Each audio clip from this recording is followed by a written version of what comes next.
सवाल पूछता हूँ मैं आपसे। मैं भी एक किसान का ही बेटा हूँ। अभी हंसराज जी ने ये बात बोली है कि किसान की कुछ समिति, कुछ संगठन आंदोलन करता है, लेकिन सभी किसान एक परस्पर नहीं आ पाते।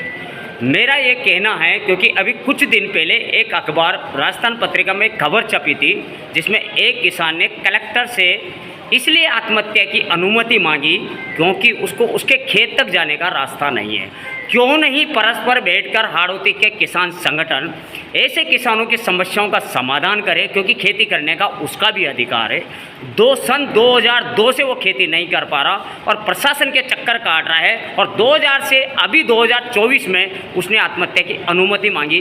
तो क्यों नहीं यहाँ का किसान परस्पर बैठकर उसका कोई ऐसा रास्ता निकाले जिससे कि वो अपनी खेती कर सके।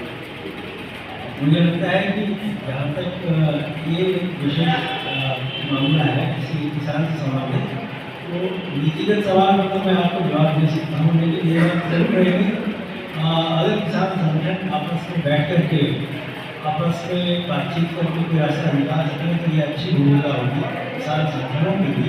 और अगर कोई रेवेन्यू से संबंधित मामला है, जो लैंड रिकॉर्ड से संबंधित है, तो उसके लिए तो प्रशासन की हाड़ौती के अंदर 475 किसान इस चीज़ से पीड़ित है। मुझे लगता है कि कमल हंसराज जी और जो लोग यहाँ लीड कर रहे हैं किसान सभा को, इस विषय में बातचीत करके आप उन सारे किसानों को राहत पहुँचा सकते हैं। और अगर आवश्यकता ये रही तो हम लोग उनके साथ संगठन में शामिल हो सकते हैं। तो मैं चाहूँगा कि वो इस प्रश्न का कोई जवाब देने को बैठे संदेश देना चाहते हैं। कमल हंसराज जी बताएंगे। आपके सवाल का जवाब ये है कि प्रशासन किसानों से खेलता है, उनकी समस्याओं का निदान नहीं करता। सरकार कहती है कि हम सैटेलाइट से देख लेंगे तुम्हारा खराबा कितना हुआ। किसान उसके लड़ने नहीं आता। किसान सभा कितना कोशिश करती है। अभी हाल इटावा की मंडी से 1.5 करोड़ रुपया खा करके एक व्यापारी भाग गया। हम प्रशासन के पास गए, आज दिन तक उन 102 किसानों का पेमेंट नहीं हो पाया।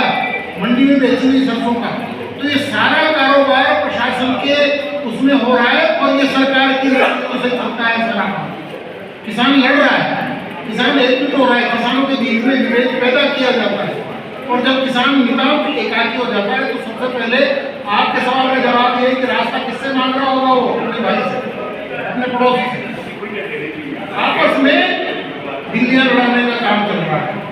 हम किसान संगठन इस तरह का काम करते हैं कि उनमें भाईचारा हो, एकता हो, सामंजस्य हो, समझदारी हो और हम अपनी समस्याओं को एक साथ निपटाएं। लेकिन प्रशासन जो है समस्याएं पैदा करता रहता है, संशोधित करता रहता है, लंबी बढ़ाता रहता है, डिवाइड एंड रूल करता रहता है। ये होता रहा है, तो इसके खिलाफ हमारी लड़ाई जारी है।